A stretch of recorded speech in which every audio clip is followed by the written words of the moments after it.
আমরা তো বসে আছি রাসূলের নবুয়তের ব্যাপারে। সাহাবীরা বসেছিল না, রাসূলের নবুয়তের দাবিটা যে করবে তাকে কিন্তু দুনিয়া থেকে রাখছে না। আমরা একটা প্রতিক্রিয়া জানাই না। অনেকেই এই চিন্তা, অনেকেই এইভাবে আছি যে কে আমার নবী দাবি করছে।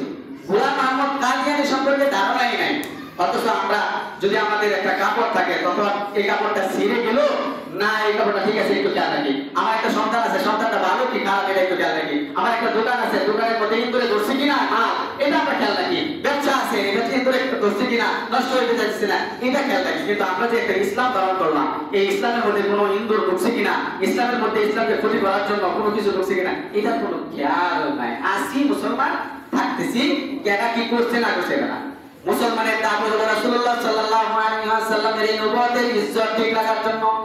যে ব্যক্তি রাসূলের কদমে নবুয়তের ব্যাপারে যে ব্যক্তি এক পা আগাইবে, আল্লাহর রাসূল সাল্লাল্লাহু আলাইহি ওয়াসাল্লাম তাকে হাশরের ময়দানে শাফাআত করবেন। সুবহানাল্লাহ। রাসূলের ইজ্জতের ব্যাপারে এই ব্যক্তির দেহের মধ্যে, এই ব্যক্তির মধ্যে ঈমান নাই, যে রাসূলের সম্মানকে তার সামনে রাসূলের সম্মানকে নষ্ট করা হইতেছে, সে একটু নাক গলাইবে না, তার মধ্যে ঈমান নাই।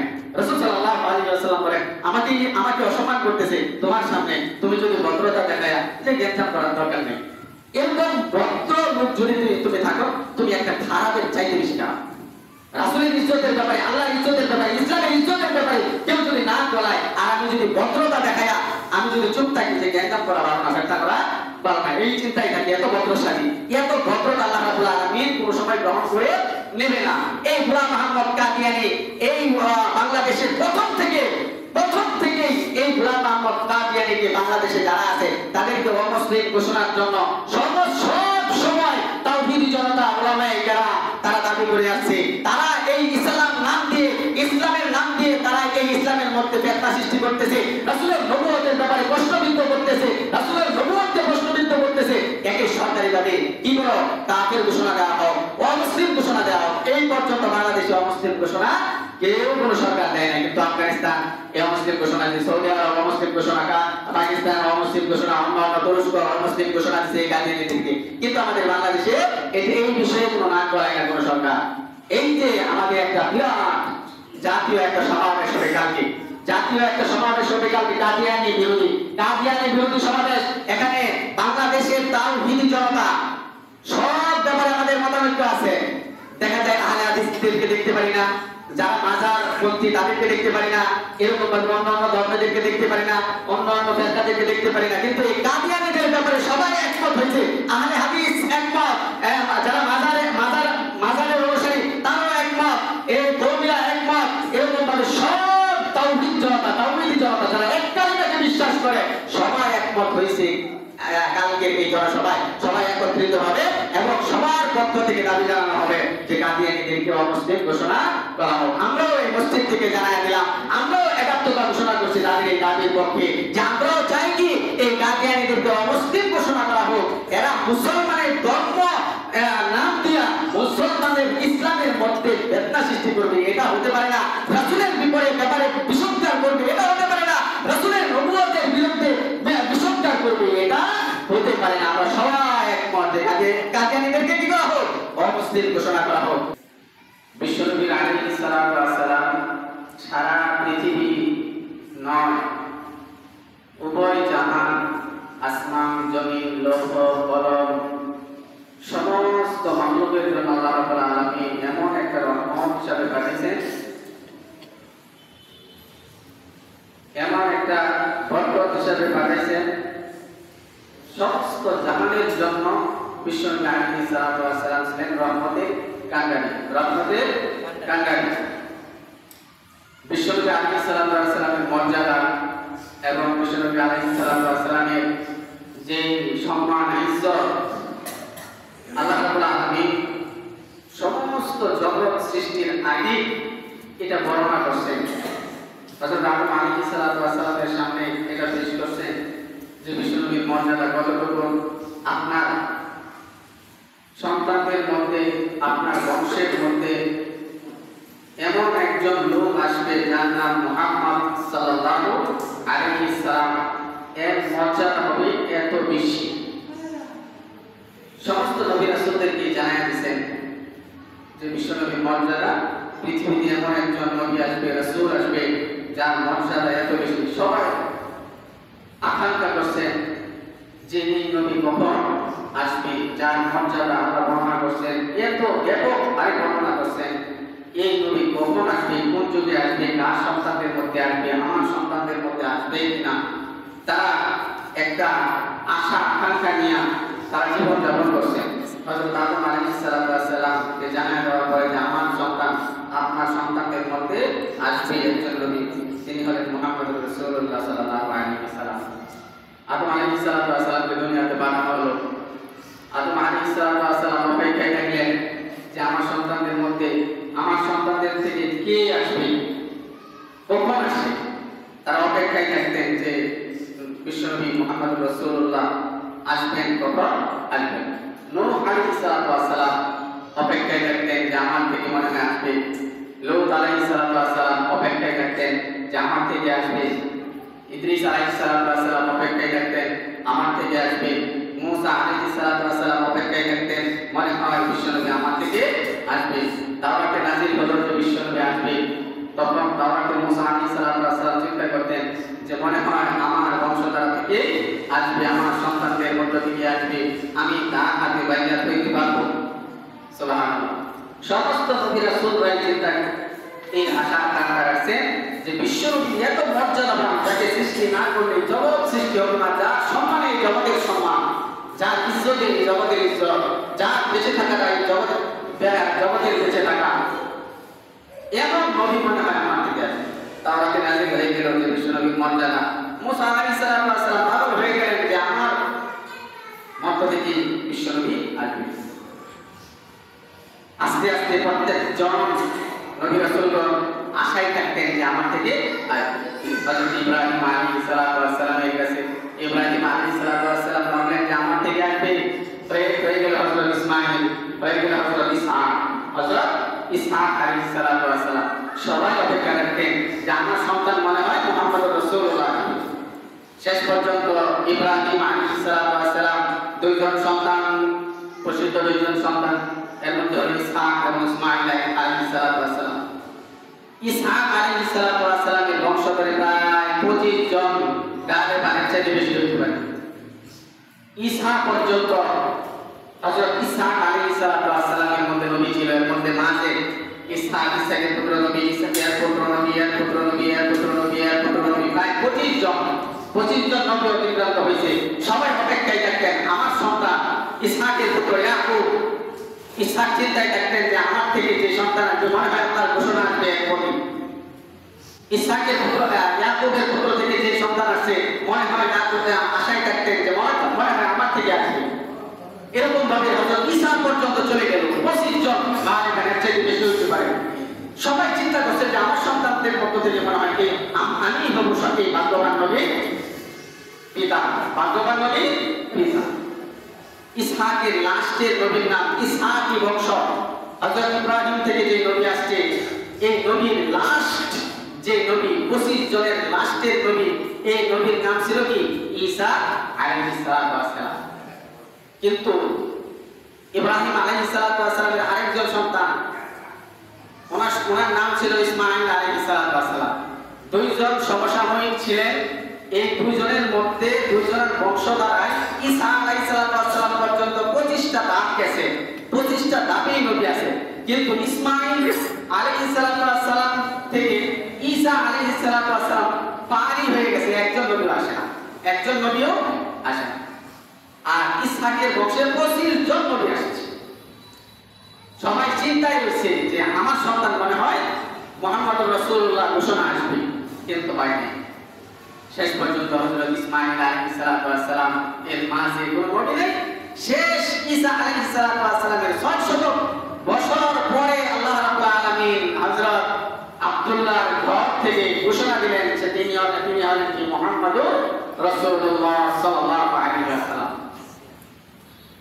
এই ঘোষণা যখন কোরআনের মাধ্যমে আসছে যে তিনি শেষ নবী মুহাম্মদুর রাসূলুল্লাহ সাল্লাল্লাহু আলাইহি ওয়াসাল্লাম, ইসমাইলের বংশ থেকে লাস্টে 25 জনের লাস্টে একজন নবীর নাম আল্লাহ ঘোষণা করলেন মুহাম্মদুর রাসূলুল্লাহ। ইসহাকের বংশে 25 জন নবী আসছে, লাস্টের নবীর নাম হলো ঈসা আলাইহিস সালাম। একজনের বেলাও ঘোষণা হলো না মুহাম্মদুর রাসূলুল্লাহ। এই হযরত আদম থেকে নিয়ে সবাই আফসোস করছে, কিন্তু ইসহাকের বংশ থেকে যখন 25 জন নবী আসলো সবাই অপেক্ষায় রয়েছে। এক সন্তান, এক নবী, আরেকজন সন্তান এই নবীকে বলে গেছে যে তোমার ঘর থেকে, তুমি অপেক্ষা থাকো, তোমার ঘর থেকে শেষ নবীর জন্ম হবে। কিন্তু দেখলো শেষ বেলায় 25 জন চলে গেছে, একজনের পক্ষ থেকে ঘোষণা আসলো না, একজনের নবীর ব্যাপারে ঘোষণা আসলো না, তিনি হলেন মুহাম্মদুর রাসূলুল্লাহ।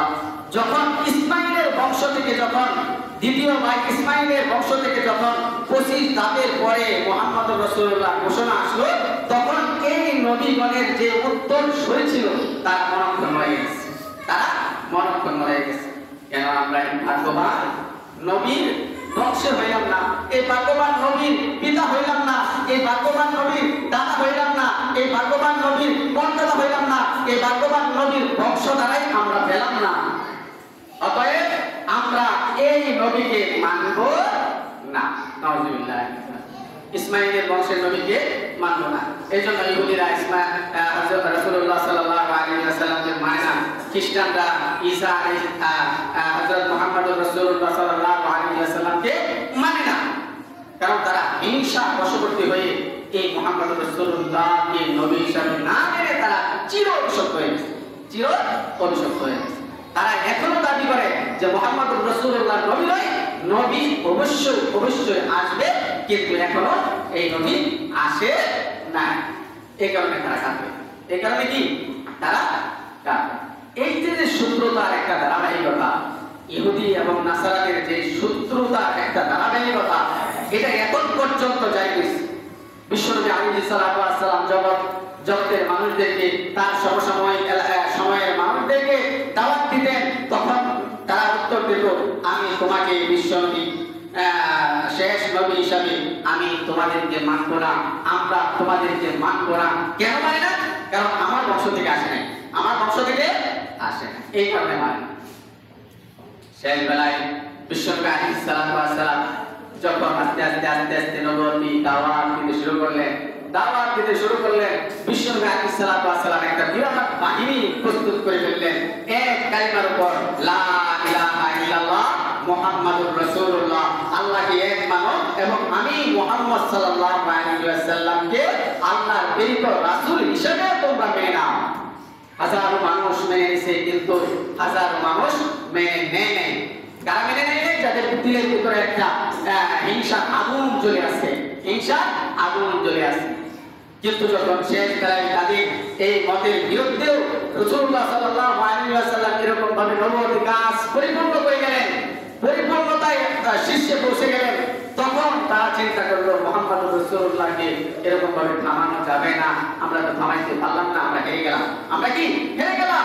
সে নবুয়তের যে চূড়ান্ত সফলতা সে পৌঁছে গেছে। এখন চিন্তা করে মুহাম্মদুর রাসূলুল্লাহ নবুয়তের মধ্যে কোনো প্রশ্নবিদ্ধ করা যায় কিনা, নবুয়তকে কোনো প্রশ্নবিদ্ধ করা যায় কিনা, সেটাই চিন্তায় থাকো। তখন তাদের জেলাপণ্ড যারা আছে তাদেরকে বিভিন্ন ক্রিমিনাল চিন্তা নেই যে মুহাম্মদুর রাসূলুল্লাহকে তো ফিরানো গেল না, সে তো তার বিশ্বনবী, তার সফলতায় পৌঁছে গেছে।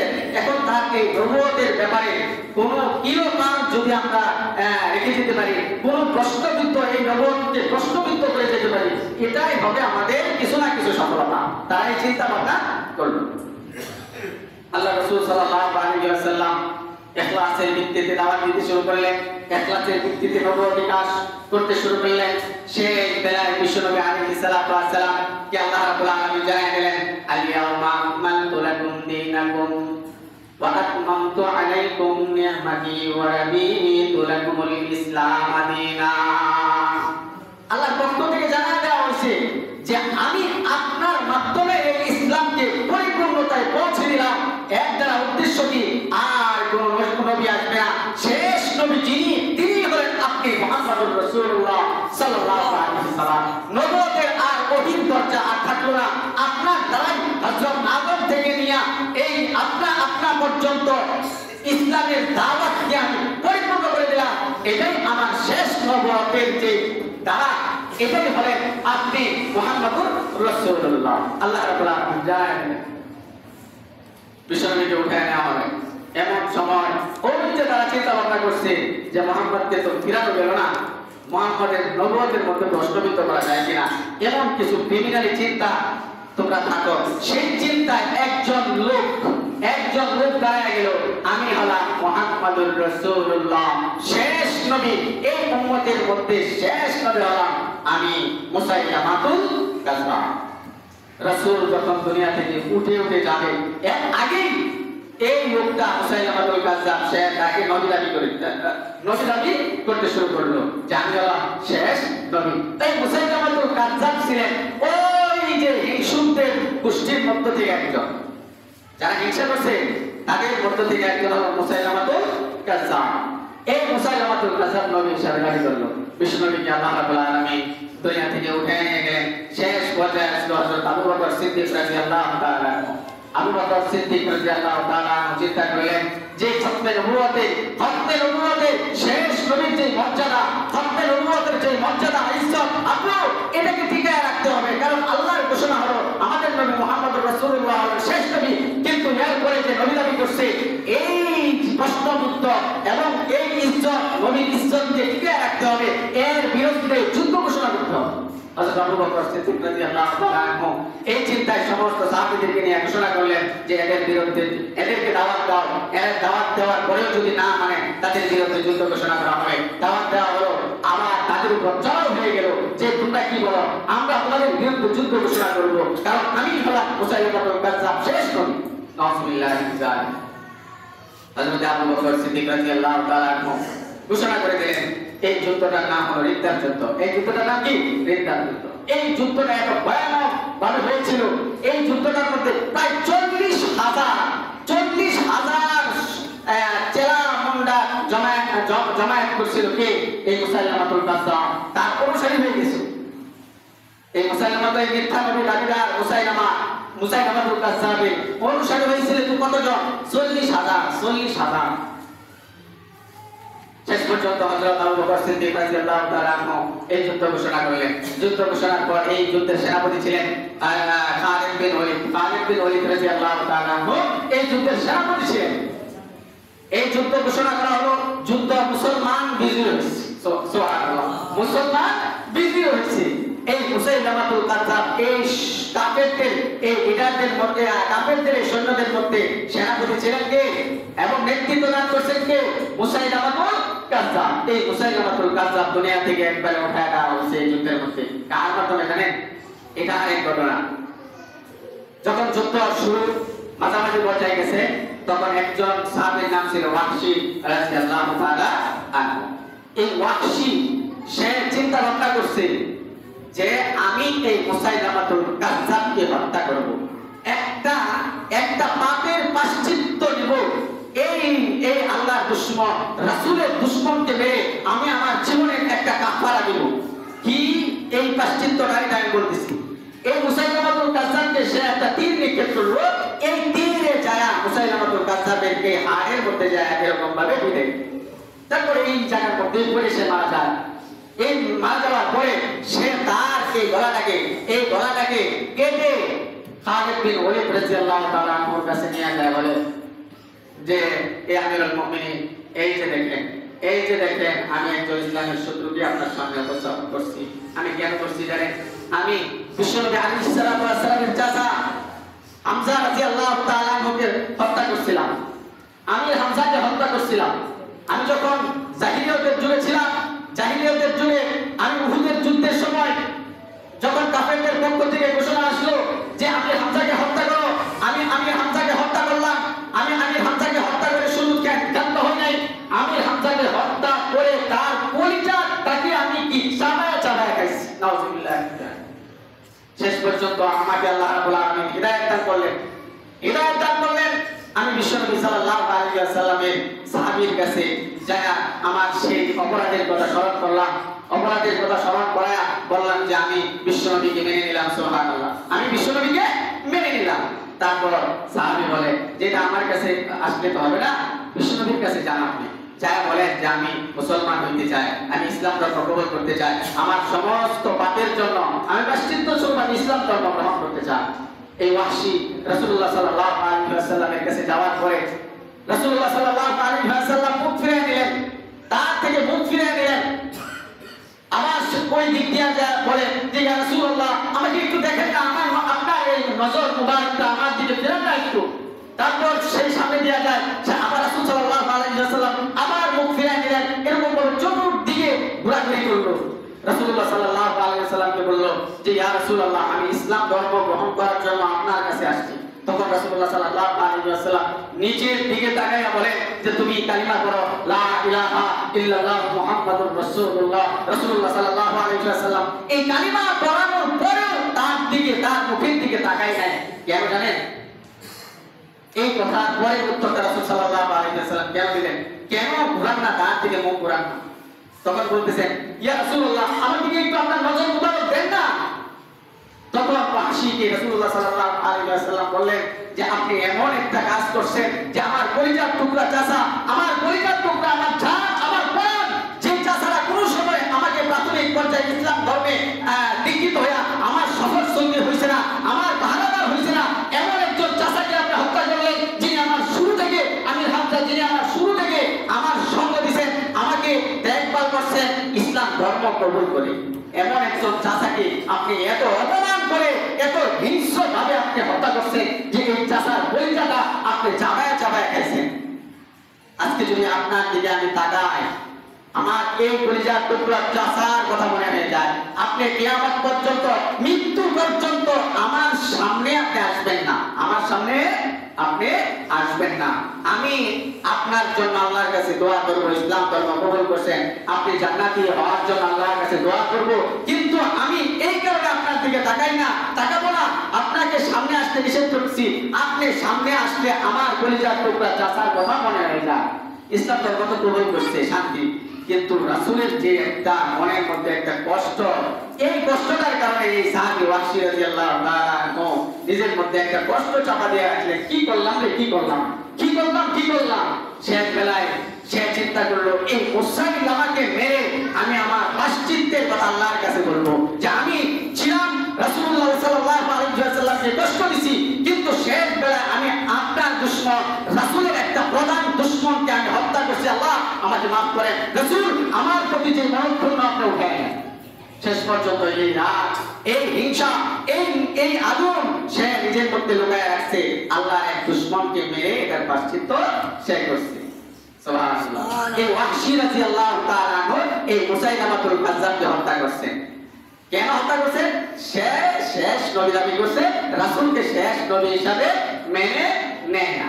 আল্লাহ রাব্বুল আলামিন, আল্লাহ কোরআনের মধ্যে জানায় দিয়েছেন, এরপরেও মানুষ মানতে নারাজ। কি?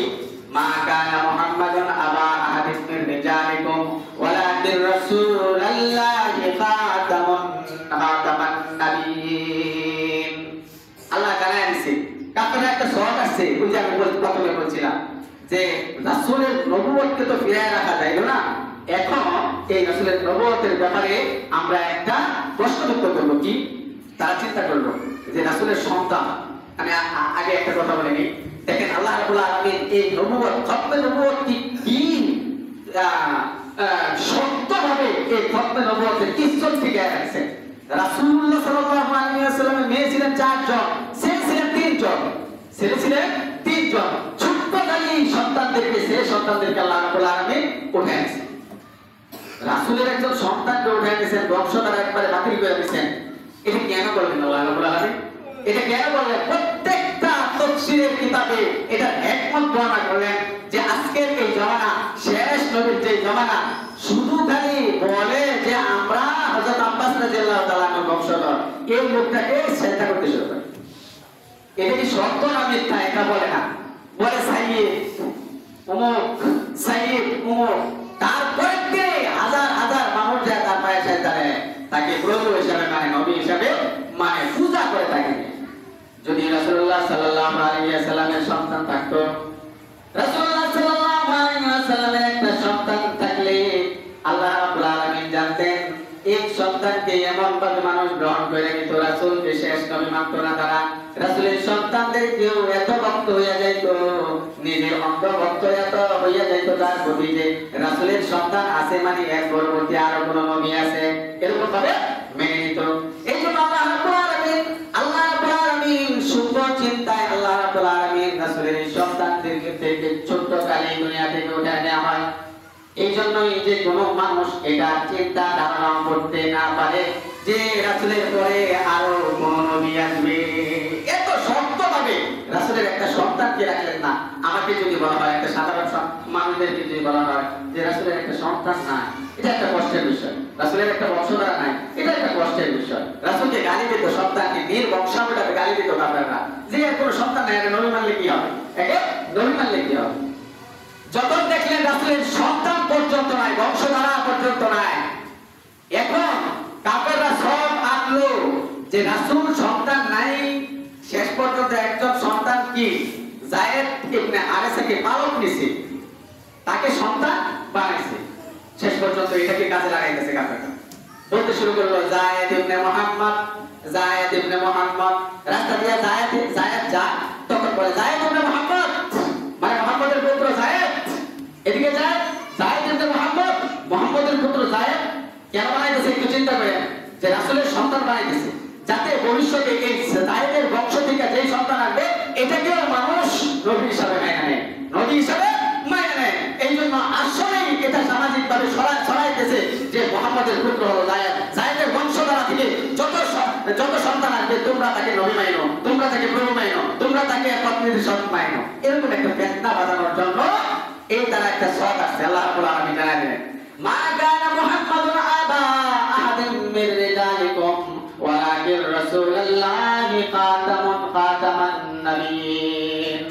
হে মুসলমানেরা, হে ইমানদারেরা, হে ইয়া রাসূলুল্লাহ, আমি আপনাকে জানাই দিতেছি, আপনি তাদেরকে বলে দিন, আপনি আপনার উম্মতদেরকে বলে দিন যে মুহাম্মদ তোমাদের মধ্যে কোন পুরুষের পিতা না।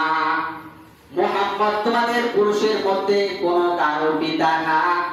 খাতামুন নবিয়্যিন আলা নাবিয়্যা বাদি, আর মুহাম্মদই হলো শেষ নবী, তারপরে কোন নবী আসবে না। জানেন যে মুহাম্মদ আপনাদের মধ্য থেকে, তোমাদের মধ্য থেকে কোন পুরুষের পিতা নয়, আর মুহাম্মদ হলো শেষ নবী, যাতে কোনো মানুষ ধারণা করতে না পারে যে মুহাম্মদ তো আমার পিতা, মুহাম্মদ তো আমার দাদা, মুহাম্মদ তো আমার পরদাদা, এই তাকে নবী মানো। শেষ কথা, শেষ আয়াত আল্লাহ রাব্বুল আলামিন জানায় দিলেন, এই মুহাম্মদের শেষ নবী, তোমরা ধারণা করে কোনো লাভ নাই। মুহাম্মদের শেষ নবী, তোমরা বাপ দাইকে নবী মানলে কোনো যায় আসবে না, তোমরা দাদা দাইকে নবী মানলে কোনো যায় আসবে না, তোমরা পরদাদা দাইকে নবী মানলে কোনো যায় আসবে না। আমি নবুয়তের নবুয়তের মর্যাদা শেষ করে দিলাম, এই মুহাম্মদের হলো শেষ নবী, মুহাম্মদুর রাসূলুল্লাহ সাল্লাল্লাহু আলাইহি ওয়াসাল্লাম। আল্লাহ রাব্বুল আলামিন এই আয়াত নাযিল করে জানায় দিলেন যে খতমে নবুয়ত রাসূল পর্যন্ত। রাসূলুল্লাহ সাল্লাল্লাহু আলাইহি ওয়াসাল্লাম ঘোষণা করলেন যে আমার পরে 30 জন নবী কিয়ামত পর্যন্ত কি 30 জন লোক নবুয়তের দাবি করবে, নবুয়তের দাবি করবে আমি শেষ নবী। এর মধ্যে প্রায় এই পর্যন্ত 22 জন চলে গেছে, 22 জন চলে গেছে।